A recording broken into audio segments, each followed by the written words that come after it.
All right, pre-show shenanigans. We're delegating the World Cup portion to the pre-show. Doesn't think or by doesn't I don't think it's worthy of being in the full show content. So we're relegating that to the pre-show. Use a lot of soccer words there. Yeah, You know, relegation. I'm a bit of They came a. up with the word. I'm trying to think of a word to describe soccer fandom. There's dimple heads, um, for golf fans, seam heads for baseball fans. Uh, I don't know I what it don't would know be. what I don't know the term soccer fans, but I'm not going to waste much time on that Yeah. because I can't think of anything. But okay, first things first, no coincidence that in the Qatar World Cup, that the team owned by Qatar, PSG, their two biggest players happen to meet up in the final. No coincidence there. The only like thing that was a little bit surprising is that it wasn't fixed for Brazil to advance because Neymar's also PSG. So I Yeah. think after Brazil lost, they They were were in the like, they put in ears. some money. They were in the ears of those refs, like, yo, like Messi is getting to this final. Like, hey, France, they didn't have to worry about. They knew they were gonna win. But Argentina, they had to fix some shit along the way. But in all reality, Mbappe is the fucking GOAT. Okay, you drop a hat trick in the World Cup. The World Cup final. Also, fun fact of the day: Mbappe is the second teenager in the ever to score in the World Cup final. Him and this other random guy named Pele. I have no idea if you ever heard No of him. idea who Pele was. But No yeah, idea. it's Pele and Mbappe, only teenagers to ever score in the World Cup final. But to then in your second World Cup final, also just second World Cup run in general and made the final again, to drop a hat trick and My two of those man, goals are like last minute last minute equalizers. to take it to overtime, to take it to PKs. I mean, I That's know next two of them time. were penalties, but Messi's goal was a penalty, and then his second goal was. I mean, if we're gonna act like the second goal was like god tier, all right, chill. No, it I'm was about to not. give Messi his props, but But Mbappe's actually on goat Mbappe watch, was like Mbappe literally on. was He needs Champions Leagues now, and then M- he's on goat watch. He needs to go to Real Madrid like now. Mbappe was on That's his what he's got to Greg do. Jennings. Mbappe was on his Greg Jennings type beat, putting the team on his back though. Seriously though, I No, mean, literally. okay, I'm not sure how tapped in you are, but no Benzema, who just won Ballon d'Or. He was Yep, out for this tournament. he And was people hurt. can argue that Benzema might have fucked up the attack, which I can honestly see. But still, Ballon d'Or winner out. And in my opinion, best international midfield duo in the world right now. Conte Benzema and and Pogba both out. So them yeah, two are out Pogba was out that game. I forgot about that. whole World Cup. Him and Conte I thought Pogba played the out. first No, has not first played the one. whole No, World Cup. Him and Conte out the whole World Cup. And then also, uh, I'm gonna pronounce this wrong, but uh, Christopher Nkunku. I thought it was Nkunku, but I'm pretty sure it's Nkunku. He's out on Leipzig. So many French dudes out, and Mbappe's still like, I don't give a fuck. We're still going to the finals. Like, relax, guys. And almost won it. But Mbappe's actually on GOAT watch. Like, literally on GOAT watch. Watch out. He's 23 years old, Everett. Like, no, literally. This is what I said after the end of the World Cup after Argentina won. France might have lost, but they have one of the younger teams, like international teams in the world. Like they will be back, and well, Mbappe will be this is the back. thing with now. I think a lot of people are. I think a ton of people commenting on it. In my opinion, we're just a bunch of fucking random ass people. Just like, Yeah, yeah, including me. keep your head up, France. And one thing I want to say is any really lit country always has really good young people. Like Brazil, they could their roster of under 23-year-olds, just them alone, like probably could have made a run in the knockout stage in the World Cup this year. Like there are so Probably. many countries that are just deep as fuck But and super young. I also I think do just think France though, like this year specifically. was such an opportunity, but the fact that they did it without Conte and Pogba anyway, But that also like makes me think, Mbappe, yeah, like actually, yeah. I mean, next World Cup, like they had these midfielders Chouameni, who like came out of nowhere recently, like on Real Madrid now, and like he was starting in place of Pogba the whole World Cup. Like they had that dude, then they have this other young ass Camavinga midfielder also on Real Madrid. Like your guys are good when all of them are on Real Madrid, Bayern, PSG, and Barcelona. Like you got a good team. So obviously France is good for them, but okay. I'm done sucking off France. The Messi Ronaldo GOAT debate is done. It's officially over. Messi's the GOAT. He's the current GOAT. I think he's the only person to ever have a World Cup, Copa America, La Liga, Ballon d'Ors, Champions League. He's the only person to win like every single trophy. Title. And like every other big name player you think of is missing something. Like Ronaldo doesn't have a World Cup. Pele didn't play in Europe. I don't know, fucking like Ronaldo R9, Brazilian Ronaldo. He never won a Champions League, I'm pretty sure. So everyone has knocks, but Messi has everything. So Messi's the GOAT.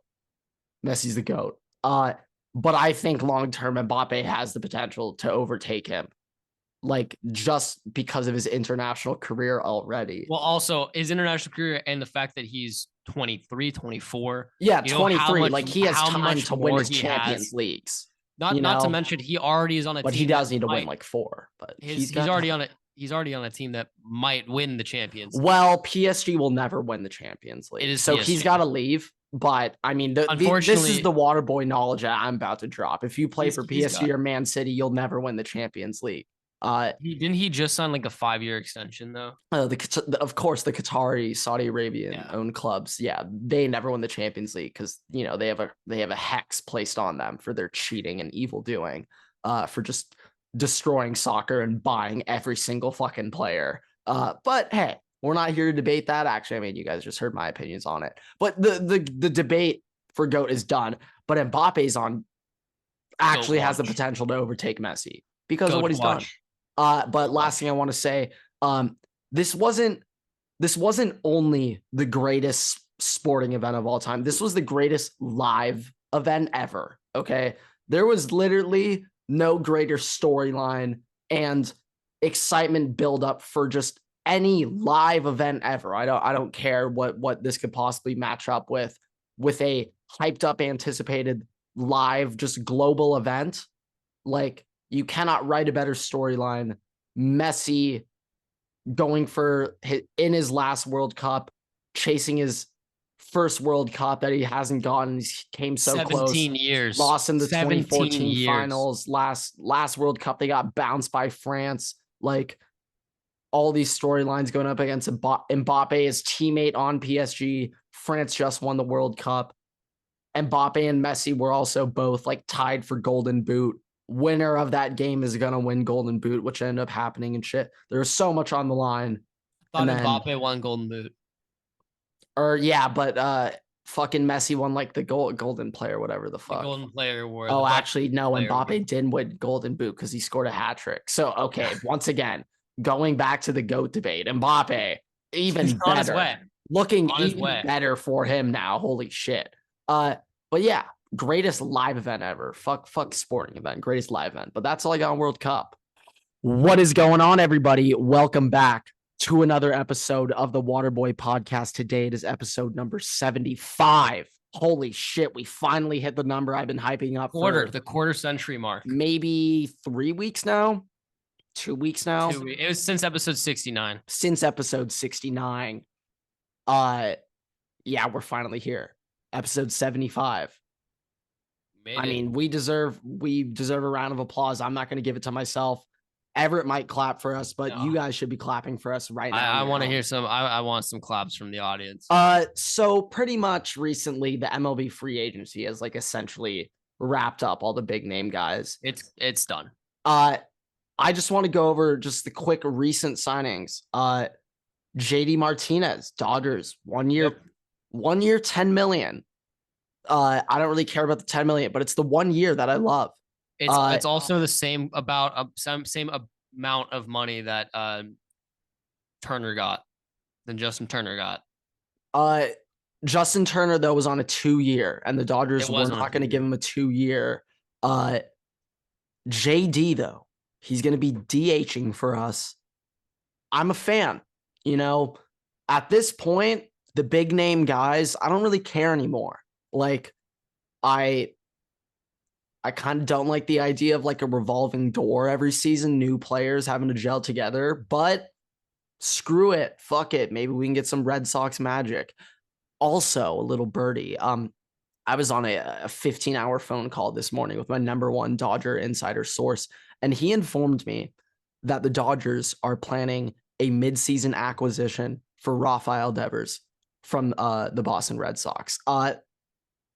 Let's just assemble the 2018 Red Sox. We don't need Bogarts because he's not good in the playoffs, but let's get Devers. Let's get Mookie.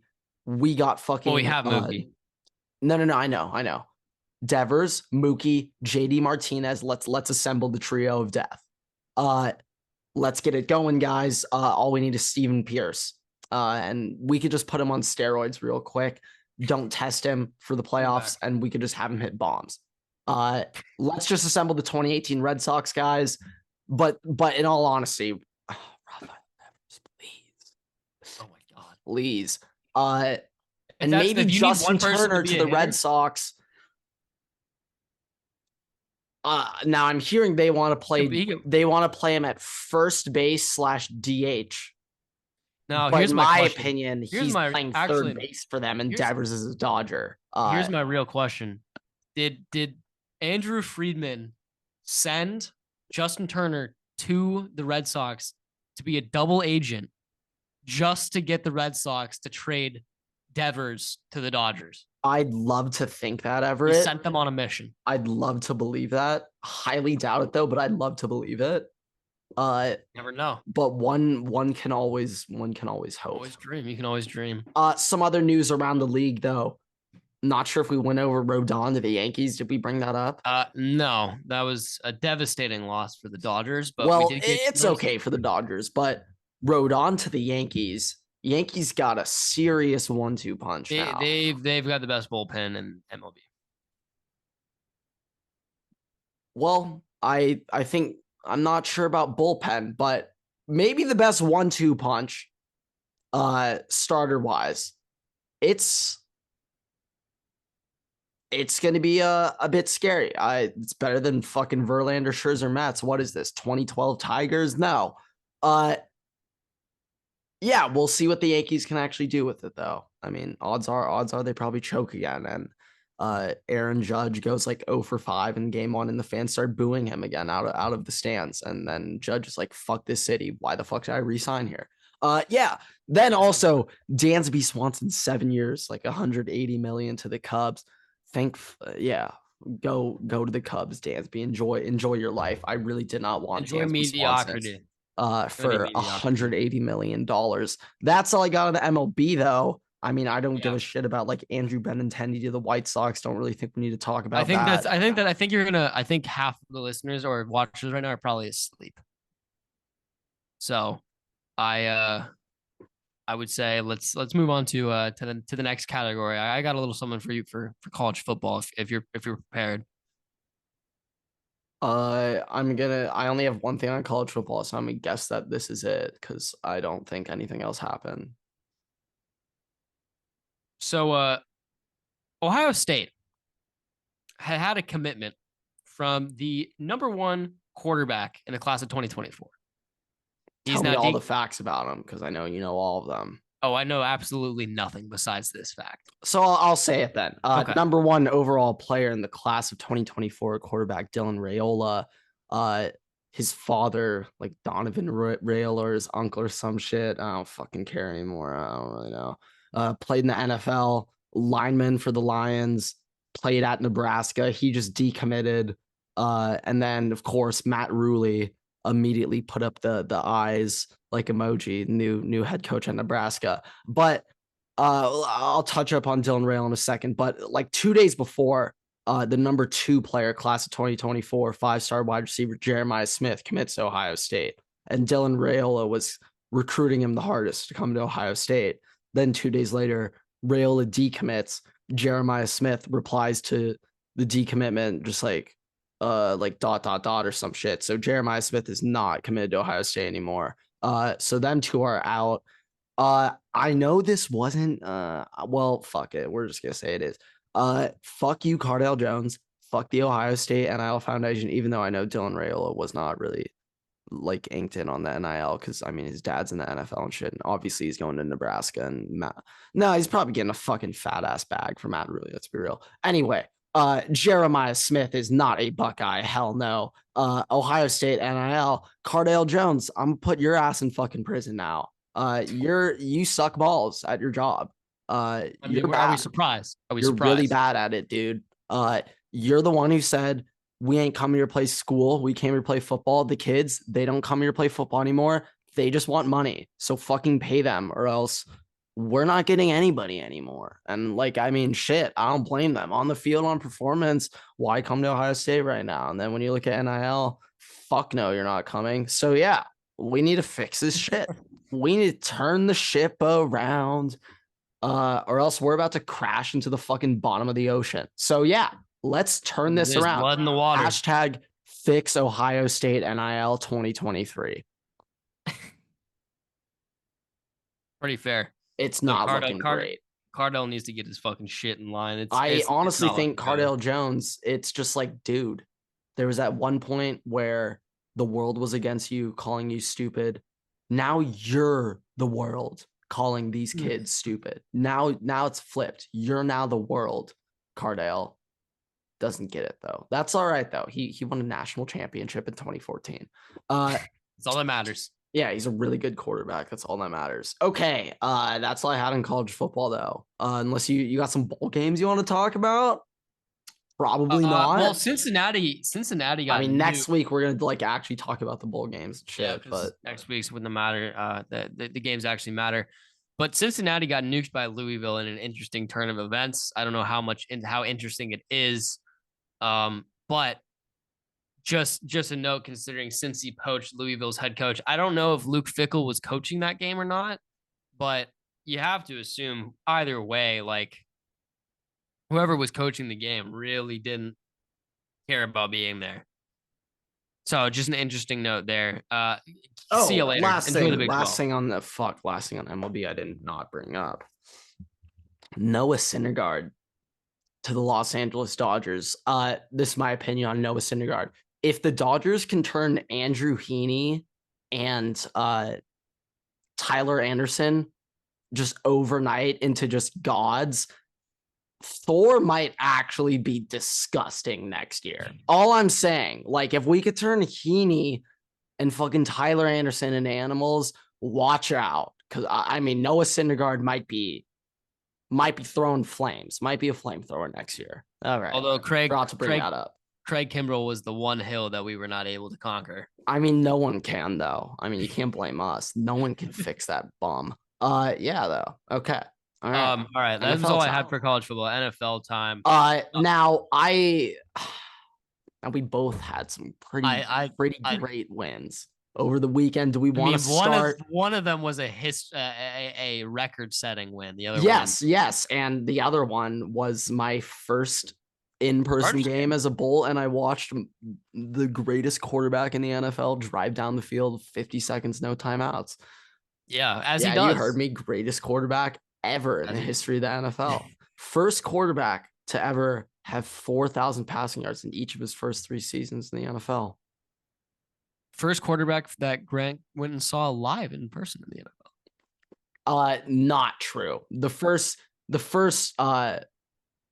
believe it or not, this is hilarious. The first quarterback saw in the NFL was a duel between Matt Ryan and Jared Goff at the Coliseum in 2016, the season that the Falcons went to the Super Bowl. The Falcons won that game 42-7. Absolutely shit pumped the Rams. It was so funny. Of course, it was Matt Ryan. Julio Jones is really good at football. All I have to say. Was really good at football. Yeah, was. But 2016 Julio Jones was one of the greatest football players ever. But yeah, that was the first game I ever went to. Second game, we got another dub. But do we want to start off with reactions? You can start off with, well, if you want to do reactions to our games, or do we want to give a bunch of fucking rankings lists to piss off people on TikTok? What do we want to do first? totally up to you. I think we have to start with the reactions. Otherwise, once we get the list going, it's never going to stop. Okay, we'll start with the reactions. Is I there would any start with games? mine, but we have to. I mean, great, Everett. Greatest comeback of all time. Yeah, Greatest I'm comeback of I'm all about to time. cough. I'm about to cough my lungs out. Go. Yeah, this man needs some water. He unfortunately did not bring water with him for the recording session today. Um, maybe he's getting water now. I don't know. But all right, so here's the deal. If you live under a rock, um, the Vikings were down 0-33 at halftime on Sunday. This last Sunday, what day would that be? That would be, or sorry, on Saturday, which would be December 17th, 2022. Yeah, so the Vikings won that game, 39-36 in overtime. I don't even know where to really begin with that. Like, to be fair, I was kind of dumping on the team at halftime. I was like, who's going to be there after halftime, like over under how many like more fans being there than the Cowboys game, like that kind of stuff, right? So I'm not going to lie, I definitely was taking a dump on the team, and I still watched the whole game. I'm a Vikings fan, a true Vikings fan. A lot of people would turn it off, um, but I sat there through what I thought was going to be pain and misery, and ended up being almost a heart attack and heart palpitations and cardiac arrest. So I'm glad I watched it because that's something that I'm very used to with the Minnesota Vikings. But here's the bigger deal. The Minnesota Vikings, with Kirk Cousins specifically, have been able to surmount comeback after comeback in the NFL. This year specifically, Kirk Cousins and the Vikings 10-0 in one-score games. Once you saw that game was one score, you knew the Vikings were going to win that one. You also don't go down or go up by 33-0. After the botched fumble. I'm gonna get to I'm gonna get to did that. you still think the Vikings were gonna win that game? Let me get to that. Let me get to that. I said when it was in a one-score game. When it was in a one-score game. When it was a one-score game. When it was in a one-score game. I think it was. I thought if you returned the touchdown, it was the tie game. But also, if you're up by 33-0 at halftime and you have the other team, game over, dude. Like game over, bro. There's Don't a video of fucking come out for the second half. There's a video. I mean, the Vikings did, but for any future NFL team, but if you're ever down 33-0, do not come out in the second half. If you're the other team, if you're the Colts in that situation and the other team comes back and it's now 28 to 36, it's wrapped. The momentum is gone. You are, I don't know, your team is in shambles. But there's this video of CJ Ham, by the way, that when they were doing the coin toss for overtime, CJ Ham was looking at Paris Campbell, who was the representative, and he was just kind of looking at him, like laughing at Paris Campbell, and Paris Campbell just kind of looked at the ground, like. Yeah, I don't know why Paris was out there. Maybe he can coin flip, but not well, that game. I mean, shout out Paris, he's my dog. Yeah. But all right, there's a couple things. Yeah, I mean, Ohio State boys are captains around the league, so there's a couple of things in specifics I want to talk about this game. I was just kind of rambling until you got back because I kind of needed you here to get your reactions to these things. So first things first, Kirk Cousins is the first quarterback in NFL history, I believe, to throw for over 400 passing yards in the second half alone. He threw for 4 touchdowns and 400 yards in the second half, just the second half. Also, by the way, Kirk Cousins is the only quarterback to have ever beaten a team when down by 24 or more points, come back and beaten a team while down by 20 or more points, beat a team by coming back over a 30-point deficit. And also he broke the Bills record for wins at home when leading by 14 or more points, 52 straight wins. He went and beat the Broncos when they were down 20 at halftime, beat the, I don't know who that was, but he was on the Redskins when it was the, you like that game, down by 24 points, come back and beat the Colts when he's down 33 points, also beats the Bills when they're down 14. So I'm just saying Kirk Cousins is the most clutch quarterback in NFL history. He's the only one that's been able to do that. Not Tom Brady, not Joe Montana. Nobody else can say that they've done that. Now, not even Justin Herbert. Well, now this is the counterpoint that everyone on earth will ever make. It's Kirk Cousins. No. Well, yes, but because of the stat I'm about to bring up, which also kind of implies it's Kirk Cousins. What has he done in the playoffs? This is the thing, though, Everett. If he does it in the playoffs this year, that's a very fair different. point. So I'll put a little. But this is the thing to say Hold on, clutchest quarterback in NFL history, Everett. Let me put a little I think we're gonna have to come out and say you're flat out incorrect. However, this season, 100%, 100%. But in NFL history, this is where we gotta take the Vikings fandom. Can I put if I put the asterisk there and I say regular season in NFL history, does that you didn't say that though? But I'm saying if I did not say that. You just came out strong and said, but if I did clutchest quarterback in NFL history, not Tom Brady, not Joe Montana. Those were your words. Yeah, correct me if I'm wrong. You're the one who fucking said that. So I did say that. You're gonna die on this hill, brother. But now let's backtrack and modify it to this season. Yes. But if we backtrack and modify it to regular season, if it was regular season, would you agree? If it was regular season? Probably not still. Okay.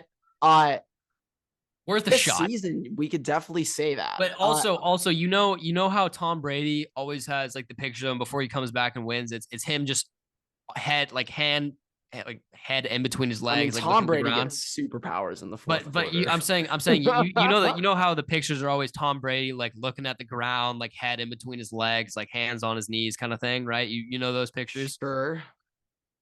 Well, whenever Kirk Cousins is caught drinking Gatorade while he's down multiple scores, he always comes back to win. That's all I'm saying. That aside, I feel like we can look. I mean, last year, weren't you guys like 1-8 in one score games?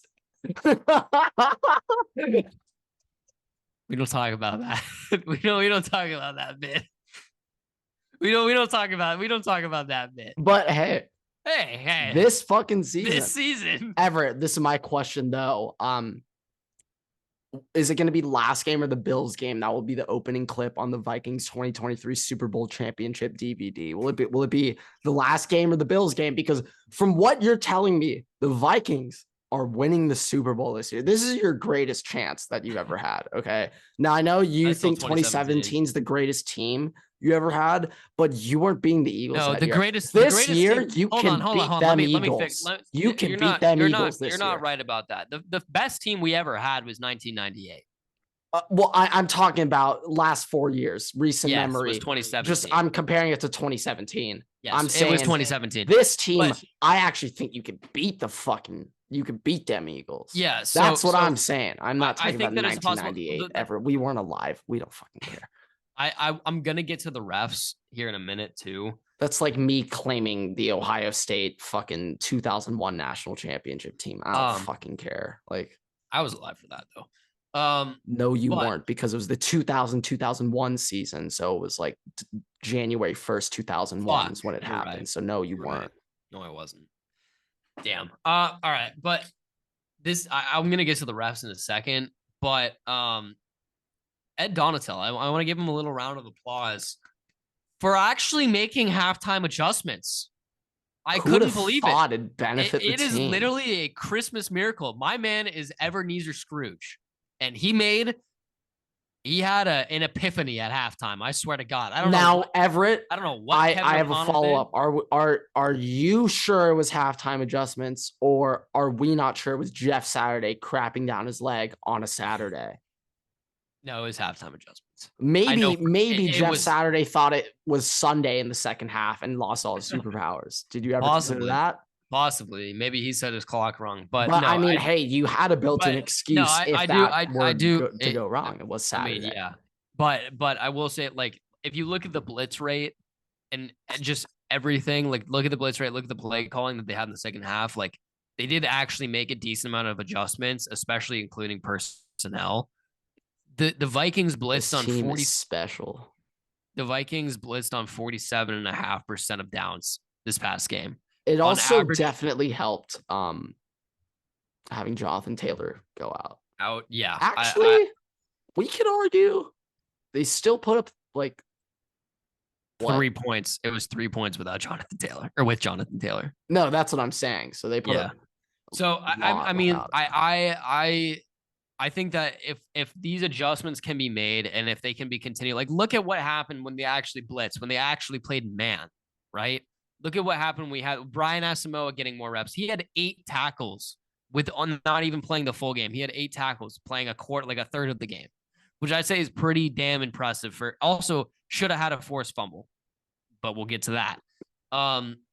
If the defense can play that way, if the defense can play the way and make the adjustments the way that it did, I actually think that there is a decent chance that the Vikings could go somewhere. But if it's like that first half, No, you got no to way in guarantee hell. a Super Bowl, brother. I'm No way in already hell. guaranteeing a But round one but wild card win for my Bolts but over but whoever we play. I'm already but guaranteeing that. I think that Guarantee a the Super Bowl.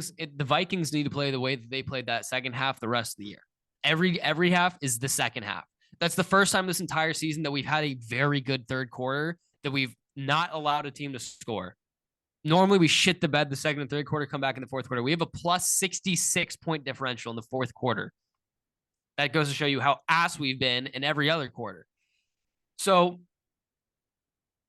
we just need to make those adjustments. Now, the big thing here, the referees. What the hell? JC Jackson just got arrested. Breaking news. Breaking news.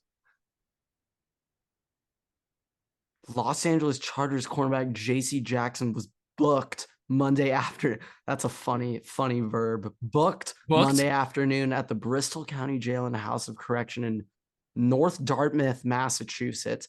So he ain't even in Los Angeles. It's not even in California. In relation to a non-violent family issue. Oh, well, that sounds nice. Home for the holidays, I guess. Yeah, dude, so referees. Fuck JC Jackson, bro.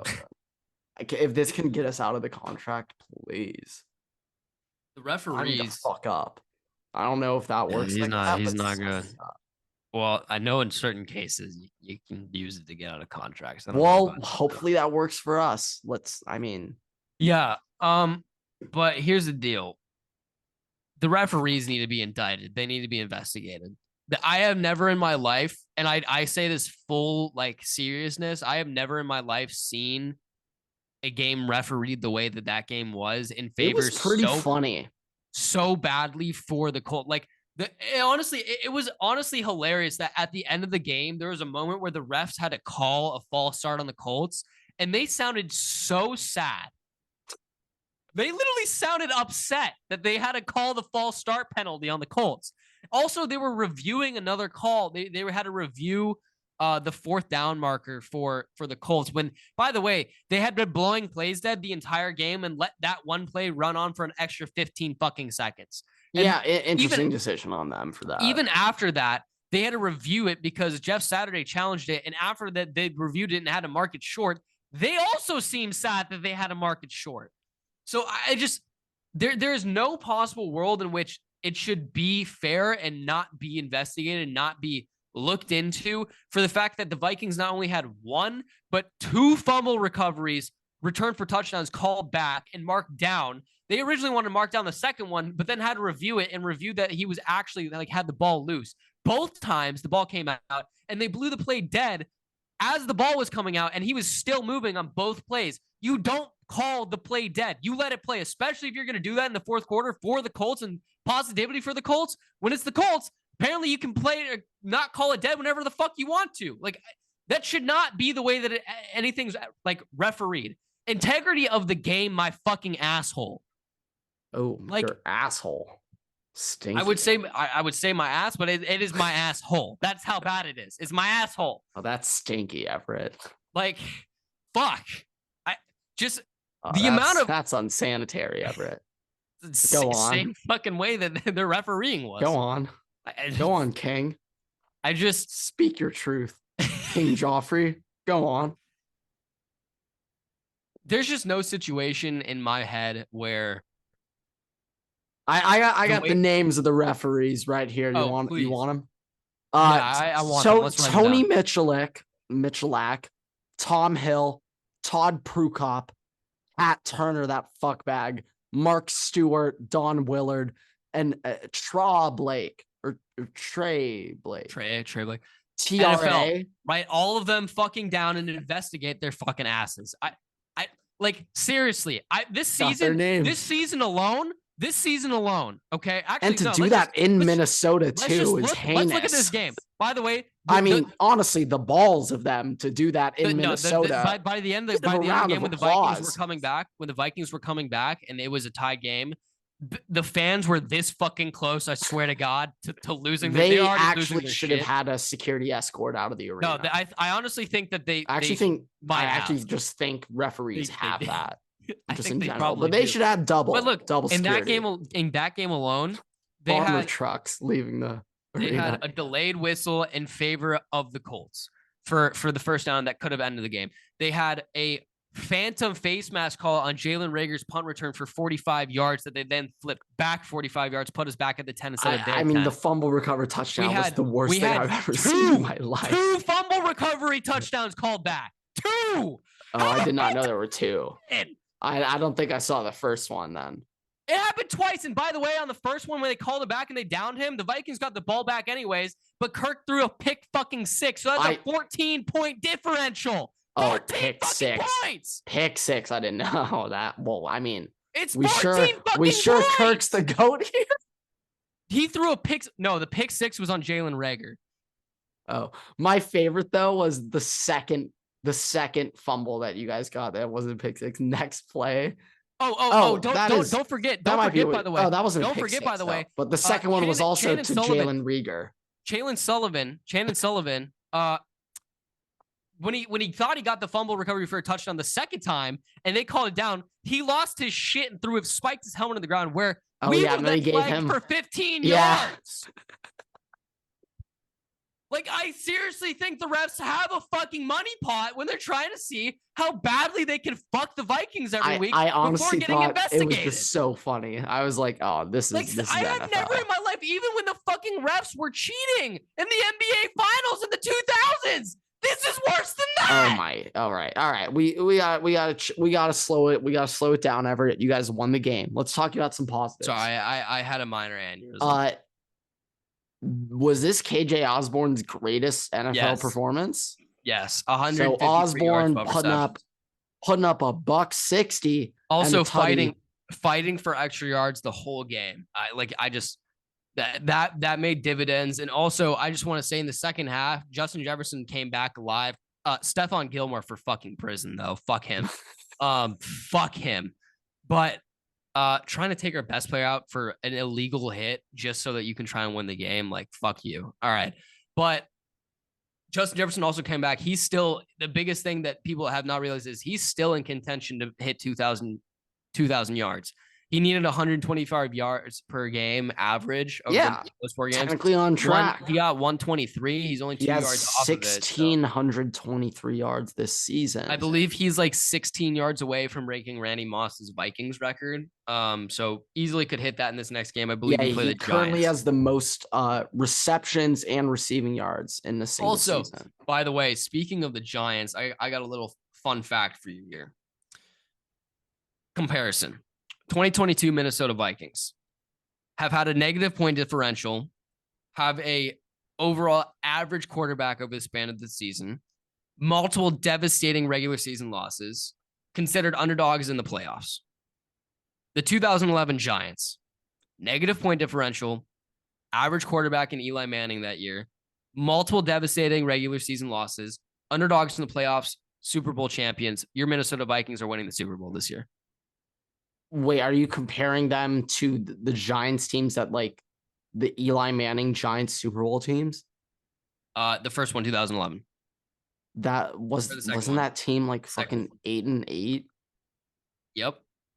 Yeah, you can't compare the Vikings to them. But the point of the matter, the big comparison though is you guys are what? But no, this is yeah, this is the comparison though that people are making with that specifically is people are Jesus Christ, 11-3 Everett. Holy fuck. Can you want me to make my fucking point though real quick before but I was just saying for a sec you got to sit back and reflect like we're fucking 11-3. We're 11-3, baby. yeah, but nothing the job's not finished. So The big thing is though, people are talking about, oh, like the Vikings have a negative point differential, like they're not going to do anything, like blah blah. Well, not anymore. Now they're positive. They're +2, but to this point before that game, like that's my point is that it doesn't matter if you have a negative point differential or not. You know what matters? The fucking playoffs. So let's shut up and let's actually see if your team can beat us in the playoffs before you want to talk any shit.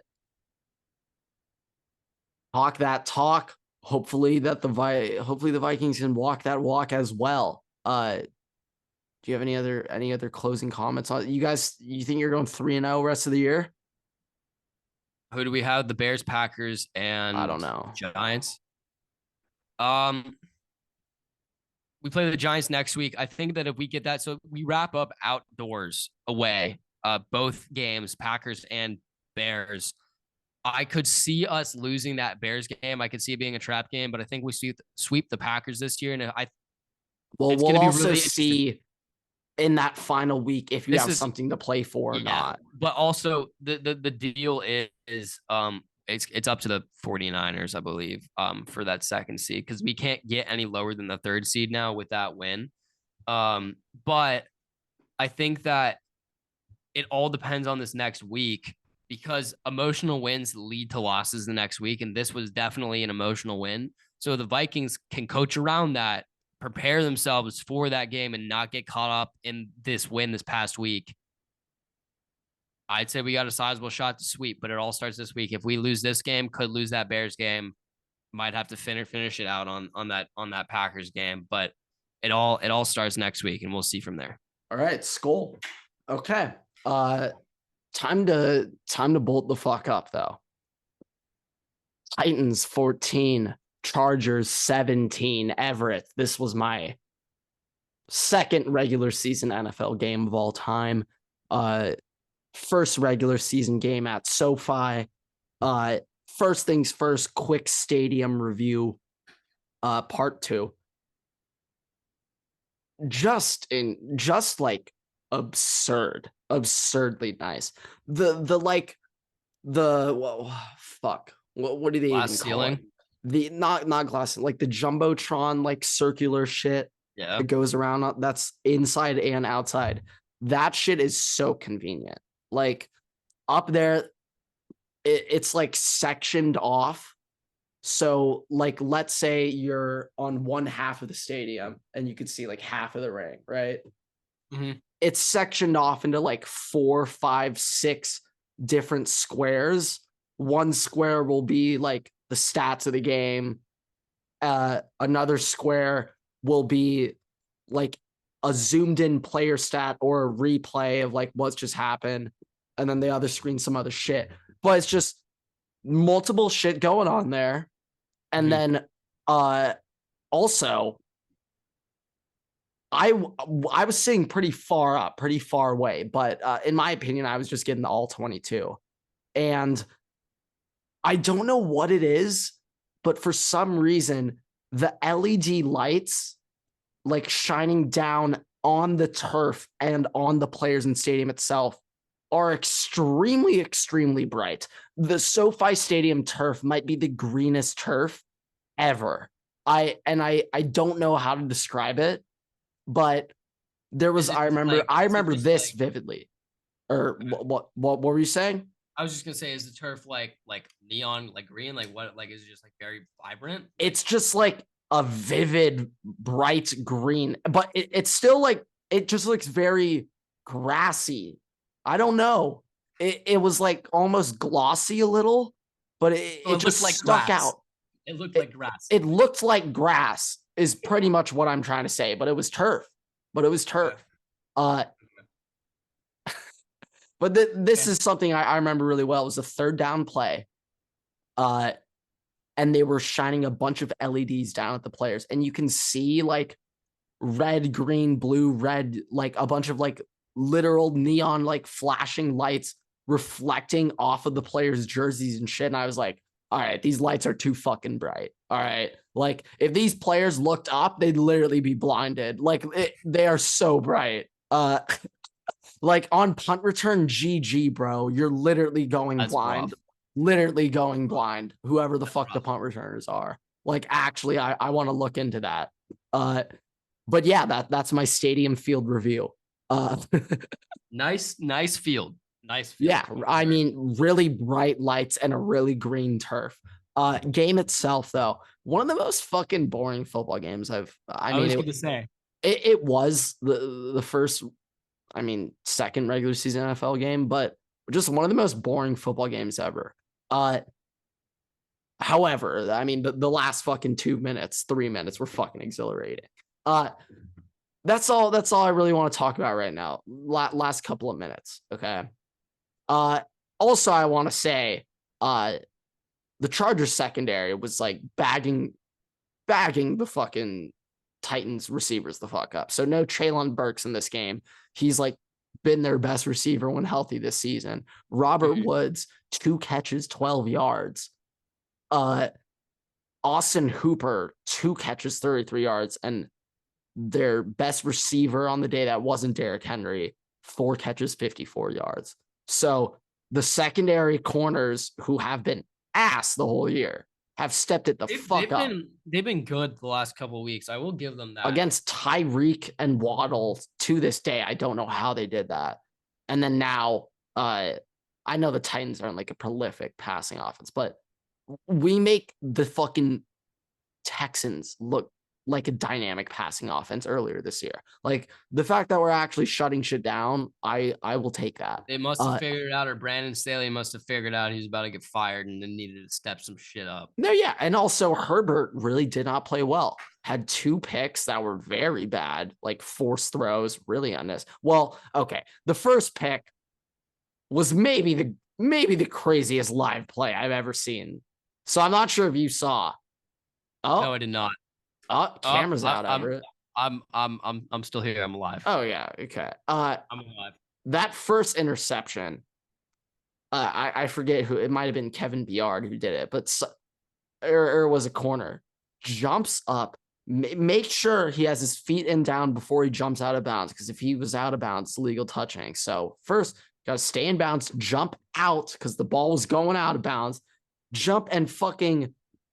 Essentially the Richard Sherman tip pass on fucking Crabtree's bum ass in the NFC Championship game. It was the fucking tip drill, and they picked us off. And like, if the Chargers get a field goal there, go up 10-3 at halftime or 10-7 at halftime and get the ball back, it's just a whole different vibes. The vibes are so different. Just so different, but the Titans just shut that shit down. Then that takes us to the fourth quarter. Third quarter was like actually a snooze fest, like legitimately a snooze fest. And I was watching with my boy Jeff. He went up to go get a fucking hot dog, and he was up for like 10 minutes. Like SoFi lines also. What the fuck we doing, guys? We got to speed this shit up. He's up for 10 minutes. But that 10 minutes real life was like 6 minutes game time. Like the third quarter was cruising along. Yeah, that's actually really surprising because normally 10, that's like literally like maybe game time. Like I checked my like phone real quick. The second half started at like 3:13 p.m. Kind of late. Like 2 hours for the first half is really long. Like pretty fucking late. The game ended at I think like 4:15. Like they got that shit done. You're like, we need to get through this shit for the night game. No, they got that shit done, Everett. Like it was hilarious. They got that shit moving. Third quarter didn't even happen, but okay, let's talk about the last couple series. There's about 3:40 left on the clock. Chargers get the ball up 7. Both teams have 3 timeouts remaining. Me and my boy were looking around like, okay, shit. 2 first downs, game's over. We're sitting next to a couple of seasoned Charger fans, a couple of seasoned vets, and they're looking at us. We're the Los Angeles Chargers, guys. We're about to go 3-and-out, punt to them, and they're about to go down and score. That's exactly what happened. What these guys literally told us is exactly what fucking happened. We went 3-and-out. Passed on second down, incomplete. So we didn't even take all 3 of their timeouts off the clock. only burn 2 timeouts, give the ball back to them with I think 3:10 left. I think 3:10. Okay. Yeah, they waltz down the field, score with 50 seconds left, and me and my boy Jeff, we just turn to these guys, and they're just sitting there like, I've seen this too many fucking times in my life. Oh my god. But this is where these guys were wrong. First things they were like, we're probably gonna go 3 and out again. Punt, they were incorrect. Boom to Mike Williams. I think another quick one to Keenan, and then the deep one to Mike Williams again, which I think that's why my voice is a little shitty right now. I lost my voice on that play. That deep ball to Mike Williams. I lost my shit. Oh my God. Mike Williams, you're a god. But okay. Before that, or that long completion happens, we're in field goal range. We milk the clock, yada, yada, yada. The guy next to me goes, I know Dicker, the kicker's been great, but once a Chargers kicker, always a Chargers kicker. We're not making this, guys. And I was like, damn, fuck, this guy's probably right. And then Dicker, the kicker, said, nah, fuck that. Nailed that bitch like it was nothing. Chargers dub 8-6. Now we're not locked in, but we're going to the fucking playoffs. All right. We essentially just nailed in a wild card. Now Also, I don't have much more to talk about the game. I want to highlight a couple of other games that I do which actually really have helped out something. the Chargers. I do actually have something for the AFC that does help out the Chargers based off of that game, off of your guys' game. So okay, you can go. Let me throw this one. So with the Jaguars coming back to beat the Cowboys on that fucking pick six, that play. So I didn't really get to watch that because I was driving to SoFi. Yeah, I was watching it live, and I texted you, and I was like, "Holy shit!" Never got a text back about that one though. So yeah, it's reception's actually not the bad in SoFi. Really, it's not great. But I swear, stadium reception is always terrible. Bad. Stadium reception at NFL games always terrible. Always terrible. I low-key think they like told fucking cell towers like you better give like 100x fucking cell service at SoFi. We will pay you so much money to make sure people can use their phone here. Yeah, I mean, every celebrity they panned to was on their phone, like at that game. Like no one gave a fuck if you were at that game. They get their own line. They get their own service line. They're all in like the courts, not courtside, but field level boxes side, just on their phones. That's kind of lit though. Field side boxes seem really sick. Lit. No, like anyways, really lit. So with the Jags winning that game and the Titans lose, the Jaguars are only one game behind the Titans now for the AFC South title. They play the Titans the final week of the season, and they already beat the Titans earlier this season, so they have tiebreaker if they end with the same record. If Jaguars run the table, they're in. If Jaguars run the table, they'll be 9-8. It doesn't matter what the Titans do. If the Jaguars run the table, they will be in because them and the Titans will have the same record. And the Jaguars will have 2 tiebreakers on top of the Titans. That's right. So, Jacksonville controls their own destiny. They have meaningful December football. For once since 2017. The Jags, we took down the Titans. Some other things that helped us out, Everett. Bills beating the Dolphins. Dolphins dropped to 8-6. That helped. Lions being the Jets. Jets dropped to 7-7. And Raiders. Hold on. Was this the first time? Craziest fucking. Was this the first game? Sorry. You finished that. No. Whatever your thought was is way better than the ending. It might be Patriots game. It might be. Let's hear it. Is this the first time the Bills have lost with Tua while he's healthy? You mean the Dolphins? Yeah. Fully healthy. Yeah, fully healthy. Nah, I lost to my fucking Chargers last week, bitch. Oh, that's right. Damn. Yeah, but the ending the Patriots Raiders game, not ideal for the fate of the Locks. Technically, it is ideal for fate the Locks because we said to fade it. Yeah. But I mean, fuck the Raiders. But I love you, Raiders, for being the Patriots. Patriots were some AFC competition. Are the Raiders eliminated yet from playoff contention? I don't think so. Not technically. I guess the Patriots also though are vying for that wild card spot. So I mean, shit's got to happen for them, but technically no. Yeah. Well, I mean, What's the wild card seeding look like right now? The Chargers have a spot. I'll pull it up for you. In the AFC, it is currently playoff teams: Bills, Chiefs, Bengals, uh, Titans are that last seed, and then it would be Ravens, Chargers, Dolphins. Really? So you guys don't even have that last seed. We're the 6th seed right now, Chargers. Oh, you are the 6th seed. I thought that you didn't have I thought you were in the hunt. No. We are the 6th seed. We have the tiebreaker ahead of Oh, Miami. wait, when you said Titans, I already registered them as not even being close to. No, Titans are technically the 4th seed right now as the Yeah, AFC South winner. I got that. Okay. Um, very interesting scenarios in the AFC. We'll see the Chargers. Who would they be playing right now? So next week we got the Colts. Thank you for Yeah. crushing the fuck out of their soul. There's no way they're showing up next week. And it's No on way. Monday night. It's With no Monday Jonathan night Taylor. in a week. The whole world will be watching 1 week from today when we're recording. Oh, God, I can't wait for Monday night. Next week is also going to be fucking phenomenal, Everett. Okay. Christmas Eve, there are 11 NFL football games. Okay. Yep. 11. It might be 10, but I think it's 11. I believe it's 11. Oh, it might be 12.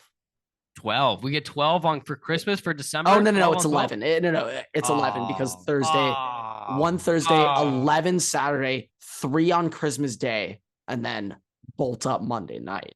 So you're welcome. You get to watch the most exciting team in the NFL Monday night.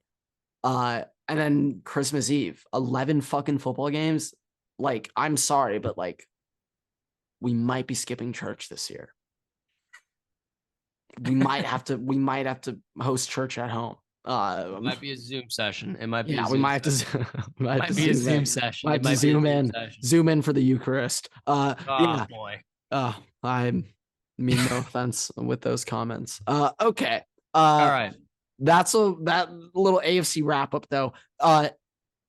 With that Raiders Patriots though, the teams in the hunt right now, Patriots, Jets are the 7-7 teams. Okay. Browns, Steelers, Raiders, Jags. Also, I just want to say this. 6 and 8. I want to say this. mean, I want to say this about the Jets. Even with them winning with Zach Wilson playing, I don't care. Zach Wilson still sucks. He should be off the team after this year. I do not care that they won or lost without him. It's just that they have a good team. he's not Shows great. he's terrible.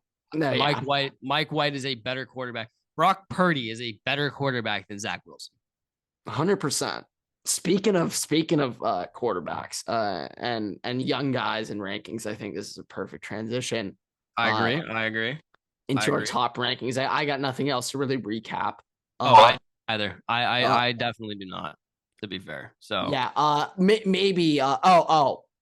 One last thing I wanted to say. Bengals and Buccaneers. Joe Burrow is now 18-3 against the spread in his last 21 games. He is. If that's not GOAT shit, then I don't know what is. I mean, that's the most impressive stat maybe in the history of sports. Good teams win, great teams cover. Good teams win, great teams cover. Yeah, good teams win, great teams cover and lose, but cover still. That's a great fucking football team right there. Goats win and cover, and that is Joe Burrow. Yeah, so I mean, Bengals, they were down 17-0 at one point. So gotta give the flowers up. But okay, nice transition. These are the top 10 quarterbacks, 25 or younger. Lamar Jackson, Justin Herbert, Jalen Hurts, Kyler Murray, Justin Fields, Trevor Lawrence, Tua, Brock Purdy, Daniel Jones, and Bryce Young. Those are the 10 best quarterbacks ages 25 and younger. Currently or potentially take Daniel Jones. Take Daniel Jones off that list. I was thinking about it, but take him off. I'd take him over fucking Mac Jones. I'd take him over fucking Zach Wilson. I'd take him over Bailey Zappi. I'd take him over Mike White. Yeah, I'd take him over all of them. Jordan Love. To be on Trey Lance. Yeah. I mean, Everett, come on.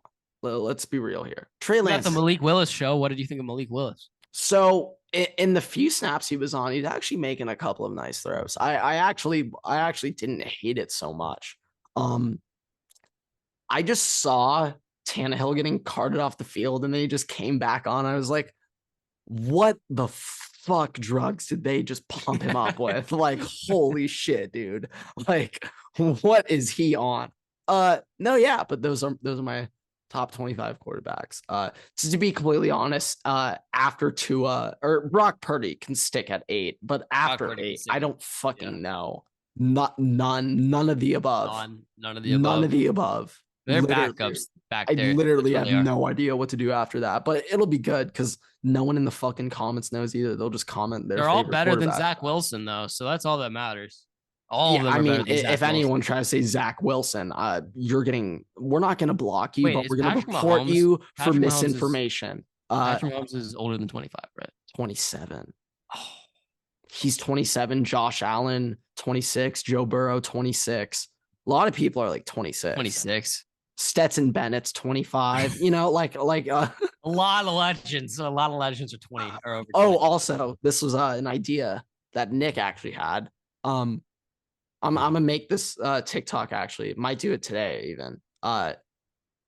It's just gonna be it's gonna be the automated TikTok voice. It's not gonna be us speaking. It's just gonna be a little slideshow, and it's just gonna be a list of quarterbacks and their ages, and it's gonna be like Lamar Jackson 25, Joe Burrow 26, Patrick Mahomes 27, Justin Herbert 24. Jalen Hurts 24, Kyler Murray 24, Stetson Bennett 25. I love that. I think that's a great idea. It's just gonna be like a slideshow thing or whatever the fuck, or like an automated voice. We're not in the video, and I actually think it's gonna do really well. Like, how old is Taylor Heineke?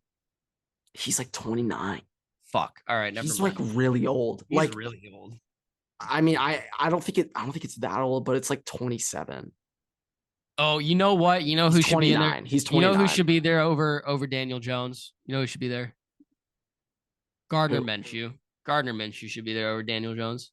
All right. Well, that's debatable. It's debatable. That's debatable. But I'm going to be honest, like Daniel Jones last night, when I evaluate the quarterback position, I'm not necessarily saying like who's the best fucking thrower. It's who puts their teams in positions to fucking win football games. And Daniel Dimes has been doing it better this season. He's actually shown progression. There's other quarterbacks that I was considering to put up there that has not shown progression. He definitely has shown progression. I mean, but also keep in mind, no one after 8 is good in my opinion. So I'm not vouching for Daniel Jones with Brian Daboll though. Like I will say, Daniel Jones has definitely made improvements. I don't think that he's. I don't think no. I'm not. He's not the franchise guy. Like I still think the Giants should move on from him. However, he's better than fucking Mac Jones and Zach Wilson. Just imagine though if Danny Dimes like that. If Brian Daboll had a quarterback that was more talented than Daniel Jones. I mean, next year he might get that. Like next year he might get that. We'll have to wait and see. But that was my top list ever. Okay. I have two lists here. Would you rather have me start with power rankings? Let's end with the power rankings because I have an opinion on this other list because I kind of made a list, but forgot you were making the same list. But now I have strong opinions on it. So Everett, take it away. You're the top 5 quarterback wide receiver duos in the NFL. Kirk Cousins and Justin Jefferson, Josh Allen and Stephon Diggs, Joe Burrow and Jamar Chase, Tua and Tyreek Hill, Jalen Hurts and AJ Brown. So, I don't have any major disagreements with that, except for the fact that Patrick Mahomes and Travis Kelce was my number 1. Now, I know you specifically said wide receiver. I did quarterback receiver duos, so I was going to have a little troll with Mahomes, Kelce. But in all sincerity, though, they are the best quarterback receiver duo in the league. Mahomes, Kelce, they've done it for like 5 years together. Yeah, you can't not say that. Like I was half joking when I was doing that with my list, but then I actually thought about it. I'm like, No, You're actually, like, yeah. Mahomes and Kelsey are the best No, fucking I'm sure duo. post that TikTok, and I guarantee you the first comment that comes in is, where the fuck is Yeah. Patrick Mahomes and Travis Kelsey? Now the thing is, you can specify quarterback, wide receiver. So And then that's going to be but something underneath it too. I It's was gonna just be like, thinking just quarterback, receiver, and I was like, oh, you got to put Mahomes, Kelsey. I've been doing it for too long. I mean, shit, you can still do that. Cut off what I say at the front and just put up quarterback, wide receiver. I personally put Jalen Hurts and AJ Brown above Tua and Tyreek in my opinion because I think Jalen Hurts is just better than Tua. But I do think though that Tyreek. I know Tyreek like is that guy. I know Tyreek like is crazy, and I know this year Tyreek has what 1,500 something yards. It's crazy numbers. He's crazy just numbers. underneath Justin Jefferson. I do think though, when I was thinking my quarterback receiver duos, I was putting a little more emphasis on the quarterbacks when I was doing it. But I think you have to give and take with everything. True. However, I'm gonna have to firmly disagree with Kirk Cousins and Justin Jefferson being the best quarterback receiver. Now, if I know you're biased, I understand. But if we take Patrick Mahomes and Kelsey out as well, I'm gonna have to give that one to Josh Allen and Stephon Diggs. Yeah. I'm gonna have to give that one to them, Everett. I'm sorry, but overall, all stats aside, like by pure talent on both sides of the front, I would say Josh Allen, Stephon Diggs probably number one. But if you look at production this year, you look at talent incorporated. I can understand if you're basing it off this year's. Well, also if you're basing off this year's rankings, Tua and Tyreek got to be above Burrow and Jamar. Yeah, but when Jamar is on the field though, like what we saw yesterday, I was thinking like the last 3-year perspective. That's also like the last 4-year perspective. But that's also where you put that give and take into. Joe Burrow's much better of a quarterback than Tua is. No, that's my point. Like, I was putting a lot more emphasis in the quarterbacks when I was doing these. That's my give and take. That's why I say that. But I don't have any major qualms with that. Okay. No big qualms, no big argument. You know, like it's not like you threw like a Derek Carr Tay in there, you know. I was thinking about it though. Somebody's gonna have that was on my knocking on the door for me. That was on my knocking on the door list. Yeah. But they didn't quite break that for me. Jared Goff and Amon-Ra St. Brown I'll put there too. On that knocking list. Well, I mean, if you're going to put that up there, then I'm going to vouch for Heineke and Terry McLaurin. Let's do it. Fuck it. Let's do it. Mike White and Garrett Wilson. Let's go. You know what's not in that list, though? Tom Brady and any of his bum-ass receivers. You guys aren't fucking available. Okay, but let's see these power rankings now, Everett. This is what I'm really excited for. You have a top 10. I have a top 10 this week. Fuck yes, let's go. Okay, let's go. You finally get top 10s. Ready? Now, last week you did not have the Vikings in your top 5. I'm going to go on a limb and say they're going to be in your top 5 this week. However, hey, I'm not the one who makes these lists. You make them, Everett. Take it away. What week is it? Week 15? Last week was week 15. Week 16 is next week. So post week 15. Should I say week 15 power rankings or week 16? I mean, I'm going to edit it out and just have a header. So here is the post week 15 power rankings. Bills, 49ers, Eagles, Chiefs, Bengals, Cowboys, Vikings, Dolphins, Chargers, Ravens. So you got us at like 9? You're at 9. Fuck yeah, bro. Damn, I wouldn't put us in the top 10, but fuck yeah. I'm not about to put the fucking Titans in the top 10 after that dog shit ass performance that they just had. Do you got us ahead of the Ravens? Yes, you're above by 1. Now, thank you for that. I do think once Lamar gets back on the Ravens, that's what they'd wipe our ass. However, this is post week 15. This is post week 15.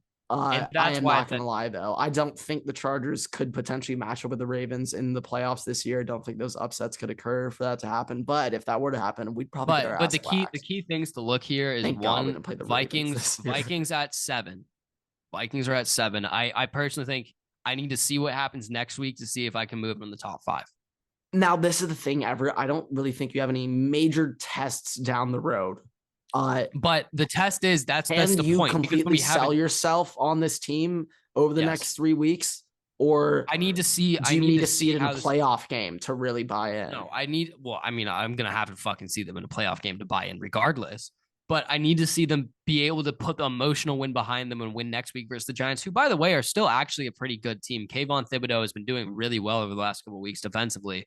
I need Yeah, to see he them be had that able to fumble stop. recovery touchdown. I need to see them be able to stop the run in the Bears, because, Can't by the believe way, J.C. Jackson got arrested like by an by hour the ago. way, But if go on. Justin Fields, if you can stop Justin Fields from running, who, by the way, had an 1,000-yard season this year, if you can stop that, I can expect you to stop the Eagles running with Jalen Hurts. So I need to see that. That's the comparative right there. And now we're looking at passing game. We're looking at Aaron Rodgers passing game. You can stop that. You can stop the 49ers passing game. So it's all looking at this and seeing Is the how it matches up. 49ers, I don't think it's. I think there's other shit you got to worry about the Yeah, but they're 49ers. passing out of the backfield and that kind of stuff. The Packers don't do it as much, but they still utilize Aaron Jones that way. I just don't know how you prepare for these 49ers. Oh, These I don't. 49ers. Yeah, Oh I my don't know how you God. prepare for them either. But Holy I'm just saying fuck. that looking at over the next 3 weeks, that these are teams that match up. Like it's showing you kind God, of the what you would need 49ers to are on a play against. 7-game win streak. But They were the biggest 3-4 at one point the this year. the biggest thing to note, by the way, Eagles are no longer my number one team. My number one team is the Bills. My number two is the 49ers. Now, I'm going to be honest. You put the Dolphins ahead of us still, correct? Yes, they're 8. Now, I was really fucking impressed with the way the Dolphins played against the Bills last week. Yeah, I was too. I did not think they were gonna be able to hang with them. I was like very impressed, and I kind of thought the Chargers might have exposed the Dolphins on how to play against them, but I mean they put up 29 on the Bills, so in Buffalo. Take with that what you want. Take with that what you want to take, people. Do with that information what you want. But I mean, think shit. that's why I have them. That's why I have them above you guys. That's okay. I know we beat them, but I'm not gonna pout about it. That's okay. I still think, though, if you look at on paper, like, who would I rather play to win a game against them in the playoffs? I'd rather play the Chargers. Probably rather play the Bolts. And you know what? That's fucking all right. That's all right. That's okay. Because the Bolts are still fucking there, baby. All right. But with that, thank you guys so much for watching and listening. Rate us 5 stars. Go check us out at Waterboy Pod. 6 stars. Fuck it. 10 stars. Give us 10 stars. 10x. With that. 50 stars. Fuck what I said. All right. Shut the fuck up. Check us out at Waterboy Pod on TikTok, YouTube, and on Twitter. You can see us. Our handles right below here if you want to check us out on Twitter as well. Make sure to share the love, share the Waterboy podcast with all your friends, family while you're traveling home for the holidays. And Waterboy's out. Zach Wilson sucks.